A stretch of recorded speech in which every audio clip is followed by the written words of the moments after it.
तो दोस्तों आज हम फिर से आपके लिए लेकर आए हैं देश दुनिया की तमाम ताज़ा बड़ी खबरें। सबसे पहली बड़ी खबर में आपको बताएंगे दोस्तों कि अमेरिका के बाद मोदी सरकार को श्रीलंका से लगा बड़ा झटका। श्रीलंका की सेना ने भारतीय क्षेत्र में घुसकर भारतीय मछुआरों पर बरसाई गोली, 2 मछुआरे गंभीर रूप से घायल। मोदी सरकार ने श्रीलंका का किया विरोध। दिल्ली विधानसभा चुनाव में सुप्रीम कोर्ट से ओवैसी की पार्टी को मिली राहत। एमआईएम के उम्मीदवार ताहिर हुसैन को सुप्रीम कोर्ट ने दी 6 दिन की कस्टडी पैरोल। दिल्ली में विधानसभा चुनाव से पहले भाजपा को लगा बड़ा झटका। भाजपा प्रवक्ता निघत अब्बास कांग्रेस पार्टी में हुई शामिल। लगाए आरोप, बोले मुझसे मुसलमानों के खिलाफ बोलने के लिए कहा जाता था। गाजा पट्टी में युद्ध विराम होते ही ईरान ने इजराइल अमेरिका को दी धमकी। बोले गलती से भी हमारे परमाणु हथियारों पर हमला किया तो भुगतने होंगे बुरे अंजाम। बाबा सिद्दीक की हत्या को लेकर जीशान सिद्दीक ने मुंबई पुलिस को दिया बड़ा बयान। बोले हत्या के दिन मेरे पिता की डायरी में बीजेपी नेता का लिखा मिला नाम। अब बीजेपी के नेता को गिरफ्तार कर सकती है मुंबई पुलिस। दिल्ली में विधानसभा चुनाव के बीच बसरुद्दीन अजमल ने अरविंद केजरीवाल को दिया समर्थन। बोले बीजेपी वाले फैला रहे हैं हिंदू मुसलमान, केजरीवाल को दिल्ली के मुसलमान बनाए मुख्यमंत्री। तो दोस्तों सभी खबरों को आपको एक एक कर बताने वाले हैं। वीडियो को लाइक कर चैनल को सब्सक्राइब कर दें। पर तो दोस्तों अगली खबर की ओर, तो अमेरिका के बाद मोदी सरकार को श्रीलंका से लगा झटका। श्रीलंका की नेवी ने भारतीय मछुआरों पर की फायरिंग, 2 मछुआरे गंभीर रूप से घायल। दोस्तों आपको बता दें कि अमेरिका के बाद मोदी सरकार को पड़ोसी देश श्रीलंका से बड़ा झटका लगा है। दरअसल आपको बता दें कि श्रीलंका ने इतनी बड़ी हिमाकत कर दी है कि मोदी सरकार की नींद उड़ गई है। दरअसल आपको बता दें कि श्रीलंका की नेवी ने मंगलवार सुबह डेलफट द्वीप के पास भारतीय मछुआरों पर फायरिंग कर दी। इस फायरिंग में 2 भारतीय मछुआरे गंभीर रूप से घायल हो गए हैं, जबकि 4 भारतीय मछुआरों को मामूली सी चोट आई है, जिनको अस्पताल में भर्ती करवाकर इलाज किया जा रहा है। वहीं आपको बता दें कि श्रीलंका की नेवी के इस काम पर भारतीय सरकार नाराज हो गई और भारत सरकार ने श्रीलंका के विदेश मंत्री को तलब किया और इसके सामने विरोध दर्ज कराया। वहीं आपको बता दें कि श्रीलंका की नौसेना आए दिन भारतीय मछुआरों को गिरफ्तार करके जेल में डालती रहती है और छोड़ती नहीं है। तो ये बड़ी अपडेट आई दोस्तों कि श्रीलंका से छोटे देश ने भारत के मछुआरों पर किस तरह से फायरिंग की है। आपकी क्या राय इस खबर पर हमें कॉमेंट में जरूर बताएं। तो दोस्तों अगली खबर की ओर, तो दिल्ली विधानसभा चुनाव में ओवैसी को मिली बड़ी राहत। एमआईएम के उम्मीदवार को कोर्ट ने दी 6 दिन की पैरोल। दोस्तों आपको बता दें कि दिल्ली विधानसभा चुनाव में ओवैसी की पार्टी एमआईएम को बड़ी राहत सुप्रीम कोर्ट से मिली है। दरअसल आपको बता दें कि एमआईएम के मुस्तफाबाद प्रत्याशी और दिल्ली दंगों के आरोपी ताहिर हुसैन को सुप्रीम कोर्ट ने चुनाव प्रचार के लिए कस्टडी पैरोल दे दी है। ये पैरोल 6 दिन के लिए दी है। वहीं आपको बता दें कि पैरोल के दौरान ताहिर हुसैन सुबह 6 बजे से शाम 6 बजे तक ही प्रचार कर सकते हैं। अपनी सुरक्षा पर होने वाली भारी खर्च को भी उन्हीं को उठाना पड़ेगा। इस खर्च के अग्रिम भुगतान पर ही उन्हें जेल से बाहर आने दिया जाएगा। दरअसल आपको बता दें कि ताहिर हुसैन पर 2020 के दिल्ली दंगों को लेकर गंभीर आरोप है। उस पर दंगों के दौरान आईबी अधिकारी अंकित शर्मा की हत्या में शामिल होने का भी आरोप है। यूएपीए और पीएमएलए जैसे संगीन कानूनों के तहत भी उन पर 2 केस हैं।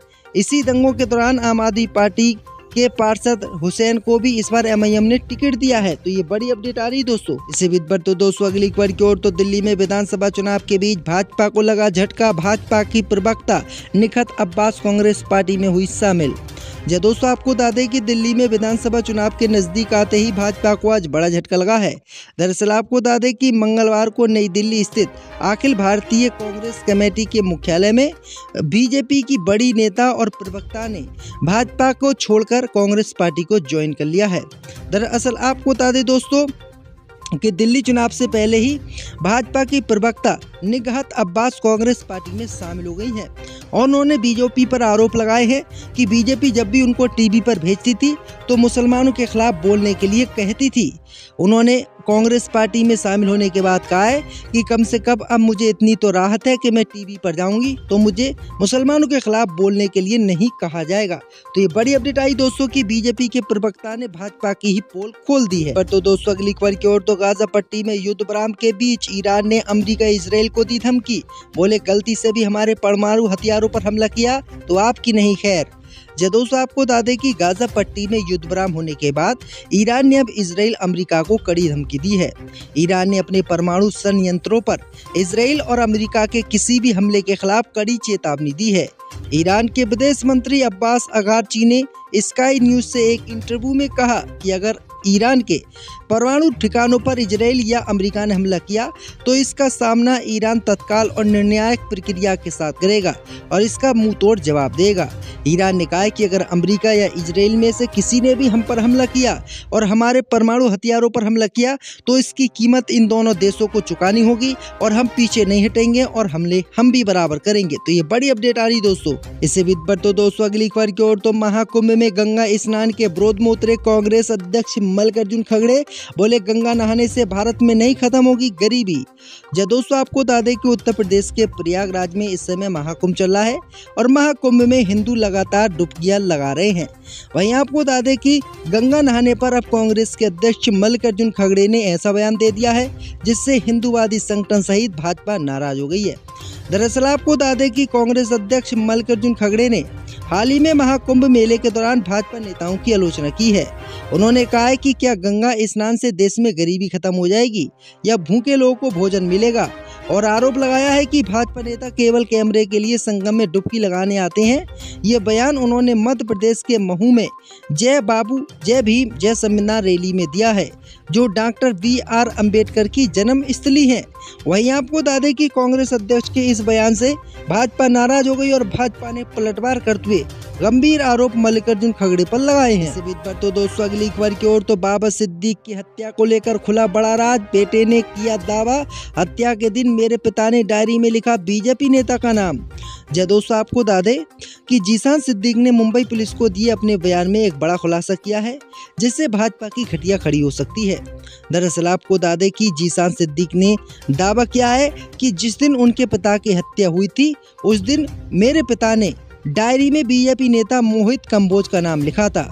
हालांकि मुंबई पुलिस का पूरा मामला अनमोल बिश्नोई एंगल और ये कि कैसे अभिनेता सलमान खान के साथ सिद्दीक की निकटता के कारण उन्हें अपनी जान गंवानी पड़ी इस मामले पर पूछताछ कर रही है और जांच करी, लेकिन जीशान सिद्दीक के बयान में उस एंगल का जिक्र नहीं है।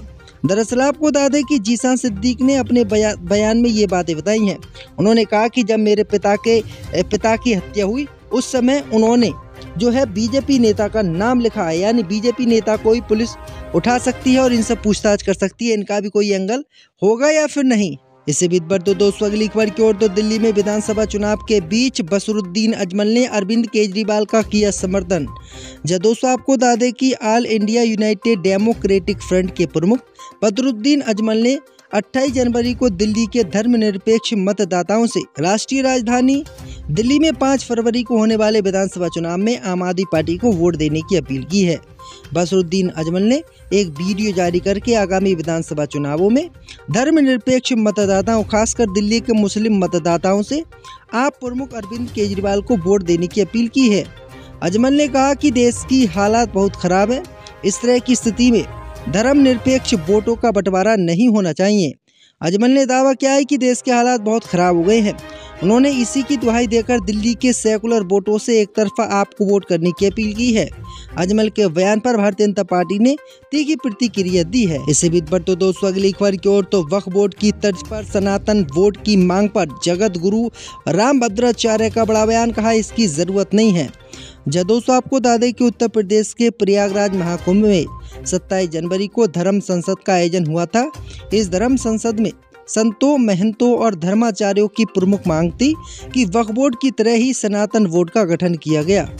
कथावाचक देविका नंदन ठाकुर की अगुवाई में संपन्न हुई इस आयोजन में सभी ने बोर्ड की मांग पर जोर दिया और एक प्रारूप पर भी सहमति जताई। अब जगत गुरु रामभद्राचार्य ने इस मांग को सिरे से खारिज कर दिया है। उन्होंने इसके पीछे की वजह बताई है। एबीपी न्यूज से खास बातचीत में जगत गुरु रामभद्राचार्य ने कहा कि सनातन बोर्ड की जरूरत नहीं है। उन्होंने कहा कि सनातन बोर्ड को अनादिकाल से काम कर रहा है। तो ये बड़ी अपडेट आई दोस्तों कि हिंदुओं के जो संगठन है जो लगातार वक्फ बोर्ड की मांग कर रहे थे, अब उनकी मांग खत्म हो गई है। इसी बीच पर तो दोस्तों अगली खबर की ओर तो दिल्ली विधानसभा चुनाव में आम आदमी पार्टी की ओखला में बड़ी मुश्किलें, आप नेता ने दिया MIM पार्टी को समर्थन।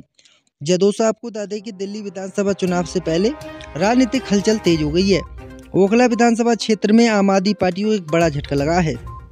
आपके एक स्थानीय नेता ने पार्टी छोड़कर असदुद्दीन ओवैसी की पार्टी MIM को अपना समर्थन देने का ऐलान किया है। आपके पूर्व नेता ने अपने फैसले की घोषणा करते हुए कहा कि ये चुनाव हमारी इज्जत का है, ये चुनाव मजलूम का है, इसलिए हम सिपाउर रहमान के साथ खड़े हैं। उन्होंने MIM उम्मीदवार सिपाउर रहमान को समर्थन देते हुए कहा है कि ये निर्णय समुदाय के हितों की रक्षा के लिए लिया गया है। यह घटना ओखला क्षेत्र में आपके लिए बड़ी चुनौती बन सकती है, क्योंकि ये क्षेत्र मुस्लिम बहुल है और पार्टी को यहाँ से बड़ी उम्मीद थी। आपने पिछली बार इस क्षेत्र में बड़ी जीत दर्ज की थी, लेकिन इस बार समीकरण बदले हुए नजर आ रहे हैं।